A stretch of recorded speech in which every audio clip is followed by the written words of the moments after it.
Hi, guys and gals. Welcome in. Jerry Hayden Sr. along with my brother from another mother, Mr. Anthony Woods. How we doing out there? Hopefully Hopefully wonderful and blessed. It's a blessed day to be here. It's a blessed day, man, to be, and as they say, in the land of the living. Exactly. You know what I'm saying? And the crazy thing about it is this is almost the end of July, and here we are, just a few more days before running into that thing called football season. We don't want to go off into that right now, but that's just something that's, we're going to pique your interest just a little bit. It's coming down the road. Oh, yeah. But Can't wait. You see what he got on his head today, right? Y'all know the stars shine bright in Texas. Come on now. Come on, the stars shine bright in Texas and big. I don't know. And big. I don't know what to say about that. All I know is that we all Cowboys fans, and I almost put mine on, but I was like, no, I'm going to wait for the next episode, possibly. By the time I get ready to put it on, we'll be ready to roll into the at least preseason and some, our training camp should be starting up here. Training camp started last It Tuesday. already started? Yeah, last Tuesday or Thursday. Oh. They'll start hitting this Wednesday. Look at there. See, that's something I didn't know. See? One other thing I did see, and I guess we talk a little sports right quick, is that I saw that Todd Dodge from Austin Westlake, he's retiring at the end of this year. Really? And then Brother Williams, Kenneth Williams, posted yesterday or day before yesterday that I guess he's insinuating that Lufkin missed him the last time. Mm. So he just put that out there and said, hey, so his brother been to leave Austin Westlake. But see, when I looked into it later on, and I saw that it said that he was retiring from Austin Westlake. So does that mean that he is retiring from football, or he's just retiring from Austin Westlake? What you think? That's a lot I want to say about that, but I don't know. He might just be retiring, period. He might just be tired of it, but I don't know. But you know what I'm saying? It's the deal. But Lufkin, man, they ain't gonna want to get rid of quick. They just ain't gonna let him go. Well, I said this before, and I'll say it again. If people stop spending, exactly, and the money dry up, it's a wrap. I'm serious, because they doing the same. Come on, man, they doing the same old plays without. There ain't no creativity. It's the same thing. You know what to expect when you come to a Panthers game. You know what I'm saying? He is not a coach. I'm just serious. He is not a head coach. He's just a coordinator. That's all he is. He is really not a head coach. He's a good defensive coordinator, but he is not a head coach. He's not a head coach. No, he's not. He's not. He's just getting paid. So okay, I guess the conversation going this direction. So we'll go ahead and piggyback off of that. So okay. Tell me, because I'm just thinking back when Outlaw was still alive, right? And Quick was the defensive coordinator, exactly, right? And I can recall that we had some pretty good defenses when Quick was defensive coordinator. There were some times that we were in games where things looked a little rough right out the gate the first half, but then in the second half, he adjusted. And came back and shut it down. So that's the thing about it. I believe he got too much on his plate right now. You know what I'm saying? No offense. Some people is just coordinators. Okay, look at Wade Phillips. Not great as a head coach, but defensive coordinator, one of the best in the business, and that's what he is. He's a coordinator. He's not a head coach. He's not offensively minded. And Green should have been gone a long time ago. Excuse me. He should have been gone a long time ago. Really, he should have been gone long. They have no creativity. They don't even try to put a tight end in their system. Okay, we know your bread and butter is the spread, but still mix it up. Put a tight end in there. You got too much athletic talent here at Lufkin. Yeah. And you can play multiple schemes if you choose to, but we're gonna go, 4 wide outs, one running back. One running back. Let's do it. That's right. You gonna what? The little draw, the little flake, the little rollout, and the fades. Come on, man. You got that's the same old thing over and over. And if you got a real good defensive minded coach, he gonna shut that down. Well, see, the thing that I have seen, and I've seen it for many years, and obviously Sister Sheila has, I don't know. We've been buying season tickets for I don't know how long. She started out going to the games, and I was obviously I'm from Diboll, so I wasn't fooling no Lufkin. Oh man, y'all hey last year, man, Diboll had it going on. Yeah, that was last year. But that's, well, I'm just saying. So I wasn't a Lufkin Panther fan per se, but when she went and she was getting season tickets, so I ended up getting season tickets with her, and we've been paying for them for the last, I don't know, 20 years or longer. 20 years you been paying season tickets for 20 years? Yeah, man. 20 years or longer. So I said to myself, and it was very, very, I don't know if you want to say it's fortunate or unfortunate that the pandemic hit last year. Mm-hmm. Because I had made up my mind, we'd already talked about it, that we were not renewing our season tickets. We weren't going to do it. And then we get this letter saying, you won't be able to reserve your seat this year anyway because of the pandemic, this, that, and the other, and then we'll revamp next year, which is now 2021, where you can potentially get your seat back. I said, it don't matter, pandemic, I'm done. I ain't buying no more season tickets. We ain't buying no more season tickets, and we out. Now, occasionally, we may go to a game here and there, but, you know, it's going to have to be a really good game, and they're going to have to have proven themselves over the weeks where they've dominated. And I know especially with the district that they're in, and I think it's the same district from last year. Is it? I don't know. I think it's the same, some of the same teams for the most part. And they should. I think every time, you know, we end up going south, it's always a rumor is we should dominate in that district. And I heard, I think it was Brother Williams said that they're projected to be in third place in the district.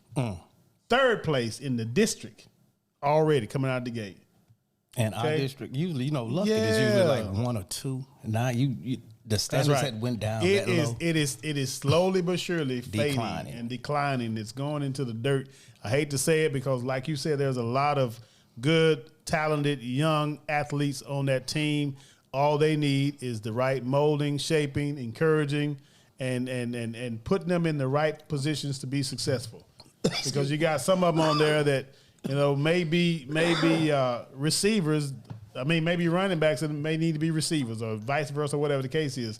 You have to fit the talent to the scheme that you're trying to run and the things that you want to do. And I was about to say a while ago is that the biggest thing I've seen in Lufkin is that they bank on, they being the coaches, bank on the speed of the players. And they think that they can out-throw everybody, and they throw a whole bunch of bombs down. At least that's what I've seen. And they bomb down the street, down the field. You know, with sometimes they hit and most of the time they miss. But they tried. It ain't too much structure like you said, because you know sometimes the pass open up the run open up the pass. But for the last maybe 3 or 4 years they ain't had really a great running game. Yeah. And that helps your pass. And you know, it's just, I don't understand. They just stagnated. They just doing the same old thing that we done seen before. And if you done seen it before, like I say, defense coordinators done seen this before. Right. And then the defense is, oh my God. Oh Lord. They have been, some of them, I didn't see, I'm talking about horrific. And that's what blows my mind. And that's what I don't understand, that if he was that good on the defensive side of the ball, where did they go? Is it overwhelmed, like you say? Is it that's, you know? I'm gonna tell you like this, bro. I'm telling you, man. Back then, I believe this. Allah let the best player play. I agree. I'm serious. Now when I played football back in the '80s and stuff, the best players didn't play. It was like, okay, that's Johnny son right there. You know he's over that right there. Yeah, he's like a commissioner or something. Okay, that's Dr. Bowman's son. Oh yeah, he gonna start. Okay, because that's Dr. Bowman's son. Okay, see, it's going back to that instead of I'm sorry, y'all. That's what I see. It's going back to that stuff again. You know, the best players not playing. It's like it's who you are, who your parents are. Oh, that's what it seems like to me. Okay, because the best players not playing because. I'm serious. That's what it looked like because, man, that's what I liked about Allah. He didn't care who you were or what's your family, what their status or whatever. The best man played. Now they didn't politicking. That's exactly what I've been saying. Politicking. Politics. Politics. So if the people don't want the politics in the mix, they know what they can do.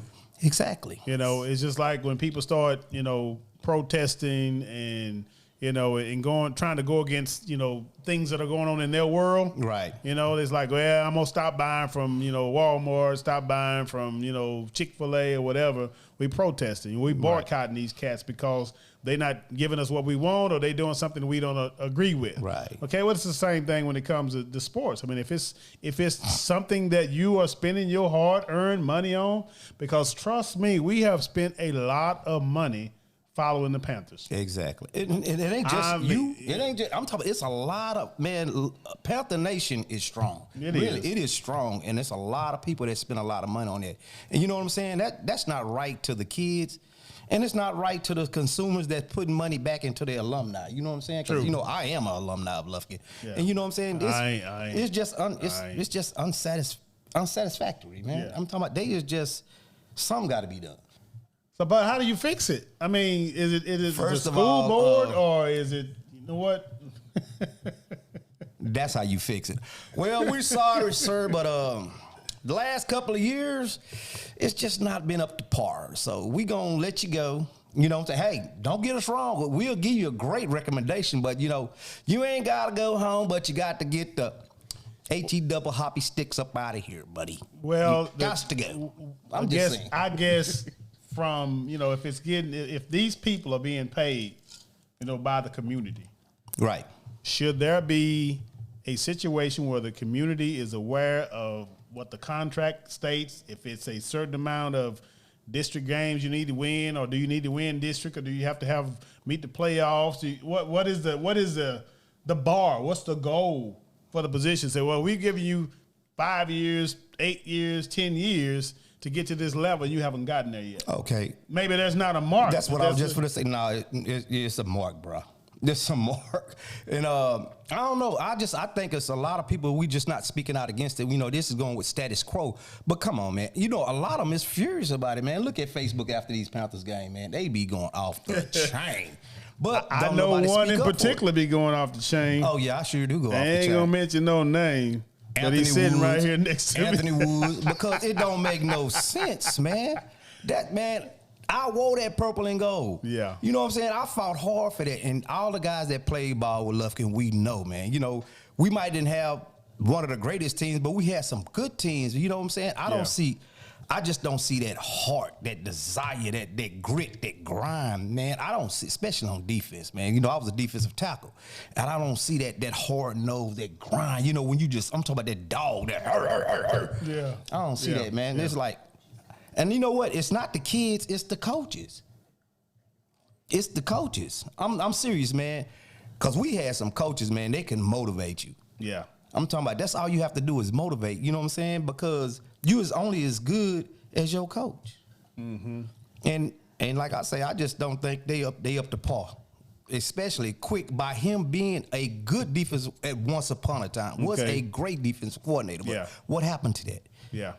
That's what I don't understand. Well, the thing that I think about is that, the coaches do bear some responsibility for what's going on. But we cannot excuse the players if the players are not in the mindset or the mind frame, because who knows what they were doing before the game started. Mm-hmm. See what I'm saying? Who knows what the year, because this happened right back when I don't know, that was back when I think it was 2 or 3 years ago. No, this was way back. Back when Dez, you gonna keep dropping that thing. Y'all excuse me. Yeah. It was back when Dez and Ja'Cory Turner and Ralph and all. I'm talking about, you talking about some talent. It was off the chain talent. And we went up against this team out of Austin. What was the name of that team? Westlake. It wasn't Westlake. No, was it South Lake Carroll? No. Which one? It was another team. I forget the name of that team.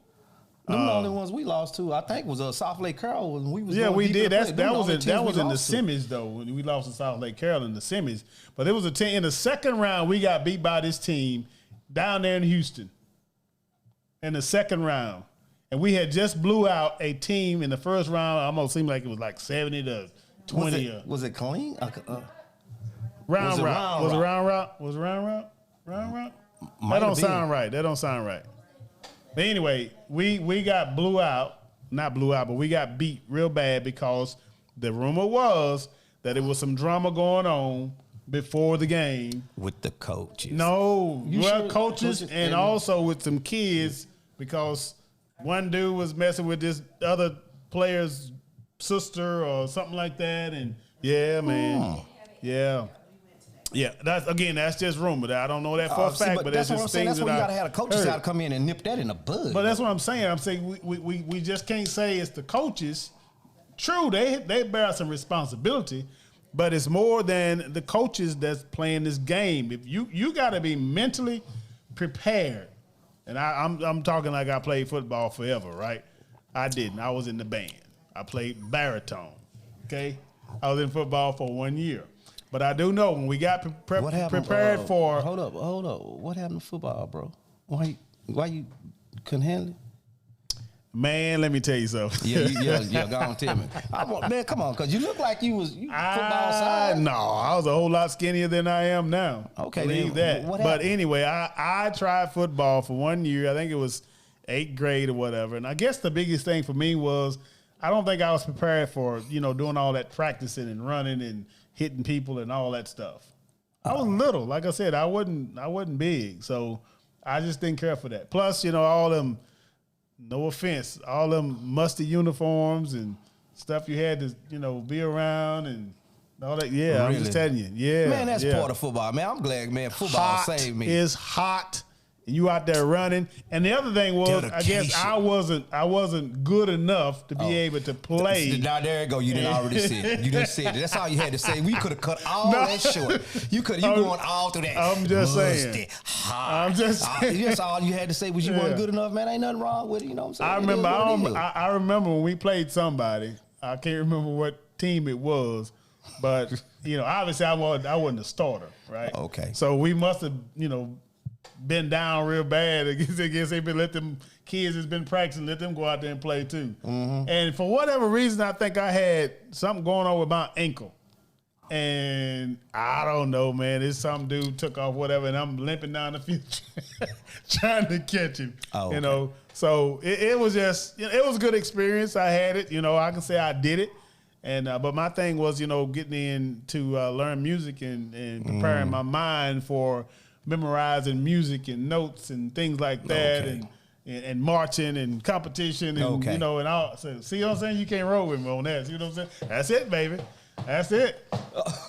So let me ask you this question though. You think about it. So how many musically inclined people do you know now that didn't go through band, but they, for whatever reason, got attracted into music? A lot. A whole bunch of them. A lot. So why didn't they get it in school? I'll tell you why they didn't get it. Well, you tell me then. Okay, they didn't get it. Like you weren't gonna give me a chance to answer anyway, but you go right ahead there, buddy. They didn't get it in school because they had their mind somewhere else. Oh, okay, that's what it was. That's all I'm saying. So you said when they got out of school, they got focused, and they got focused on that.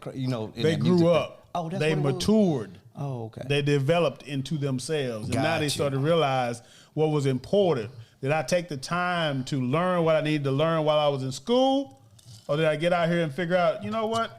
I don't think I like the lessons they were talking about. Now I want to really follow my passion and my dream, and this is where I'm at. And that's why I think a lot of the young people are missing that they don't have those dreams. And we were talking about here just the other week ago. Right. They don't have the dreams. They don't have people that's sitting out in front of them to showing them a different and a better path. Right. I'm not saying there's anything wrong with football, basketball, baseball, any athletic, any physical sport. I'm not saying anything wrong with that. Right. All I'm saying is that we've got to elevate our mindset. If we're talking about breaking generational curses, right, and turning things around, then we've got to adjust our thinking.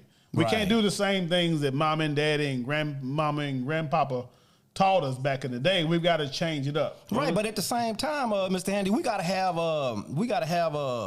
like activities, local that that can meet that need for some of the youngsters. You know what I'm saying? Because really, we don't have nothing like Like in bigger cities, they have like places where they can learn music. I'm talking about learn music, or arts, arts and craft, something like that. Mm-hmm. What do you call that places when they have like artists, not artists, but they training in music, art, painting and stuff like that, like a community center. See, they ain't doing it at the Salvation. I mean, at the Boys and Girls Club here. Yeah. It's just babysitting, pretty much. Yeah. They just babysitting, but you know what I'm saying? They ain't giving.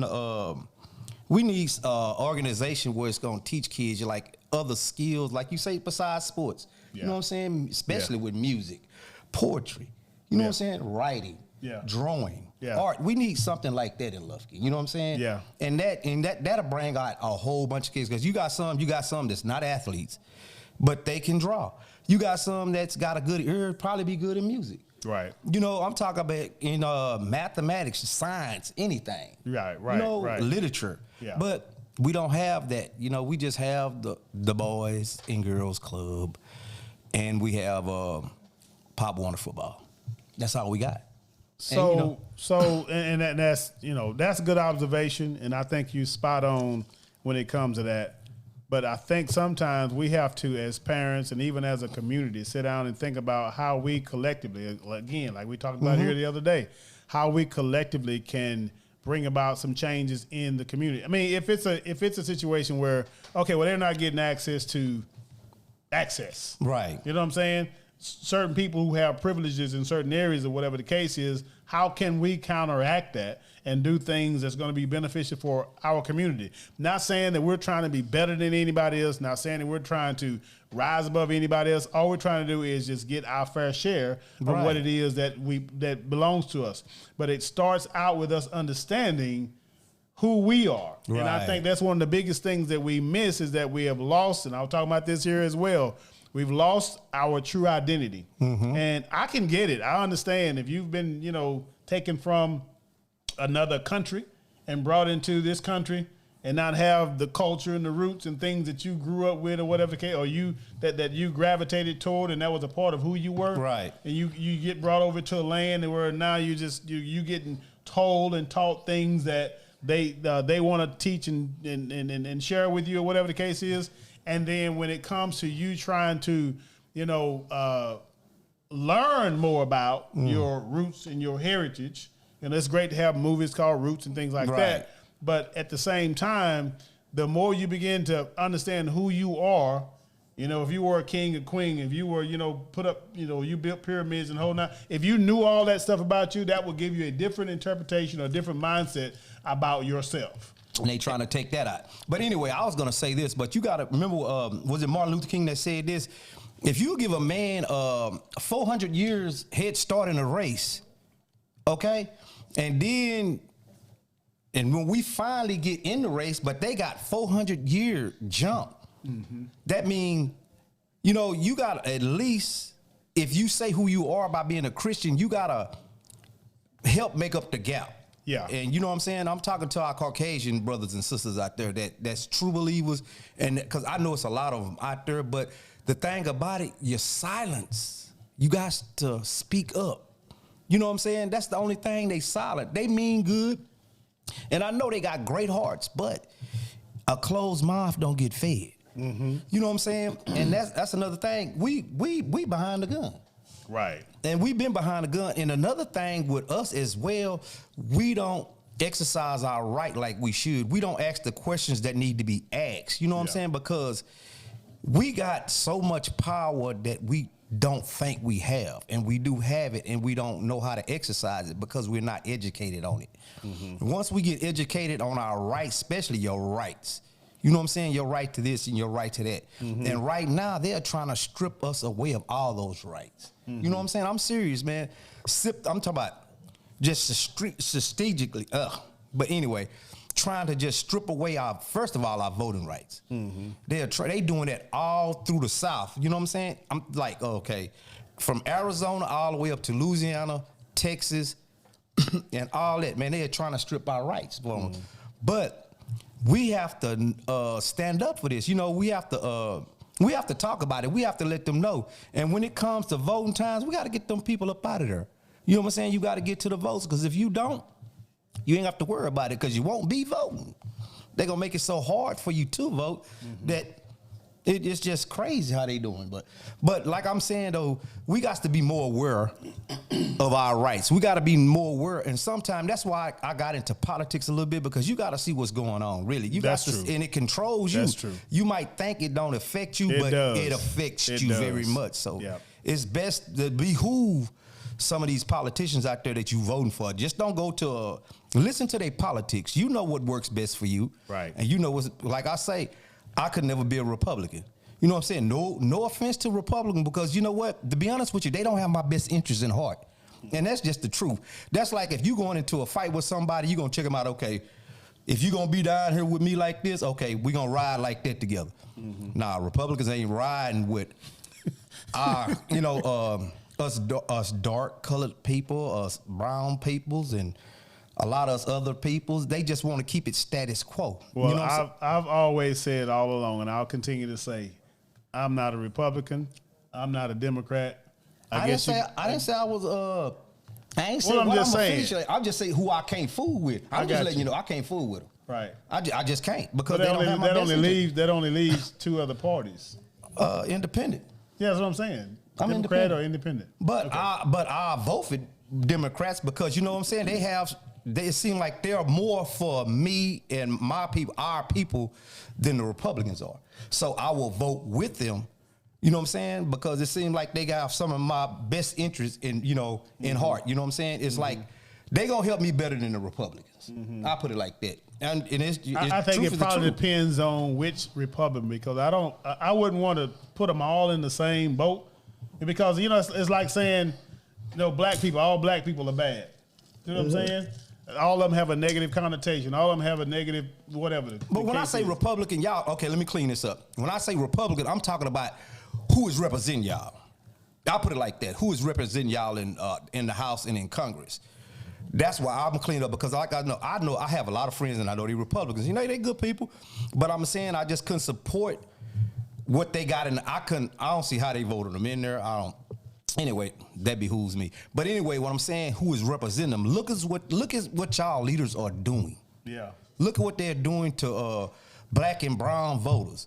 These are the people y'all voted for. Look at what they're doing. I'm talking about, okay, infrastructure. I'm talking about health care for everybody. Yeah. Really? Yeah. I'm talking about they is standing in the way of progress. You know what I'm saying? That's what I mean when I say that. So all the Republicans out there, I'm not just saying the people. No, I'm talking about the leaders. So when I say Republican, that's what I mean. I mean the leaders, because they are tripping hard. I'm serious. They on some mo.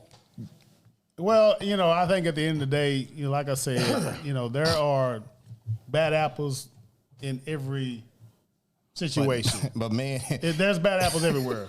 But bad Republicans, bad Democrats, bad independents. There's a lot of bad apples. Okay, I think it boils down to people, like you just said, people educating themselves on the policies and on the things that the candidates are looking to bring to the table. Right. And you have to weigh out what benefits you, or what side of the fence you're going to fall on, in order to get the things that you need. But the thing you have to remember is that you can say your vote don't matter, your vote don't count, or whatever the case is. But it does. It does. It really does. It does. Really. It can change. It can turn this city around. It can turn this state around. As we got a governor's race coming up here in a few months, I guess next year. Okay, that it's going to be very, very important to really get out there and exercise your power and use your voice like you need to use it, because he is absolutely correct. They are, and I say this respectfully, they are really going after, the individuals who made a big impact on this election in 2020 for whatever reason. Okay. And again, it's not a black, white, blue, green, brown thing for me. It's just the fact that if we are living in a democracy, that means the people are the ones that are part of the democracy. But if you start to step on or try to suppress or try to overlook people who are part of this country, who are tax-paying citizens or who are working as hard as anybody else to try to make a better life for their family, and they don't have the right to step in and say, what direction they want the country to go. Right. If you get to the point to where, you're becoming a part of the minority, well, the minorities were there before they became, the minority was there before they became the majority. Exactly. So if it's a flip-flop, the thing is you got to realize is that if it is an issue with you getting voters, then you got to change something. Exactly. Change your policy. Okay? Just got to change something. It ain't,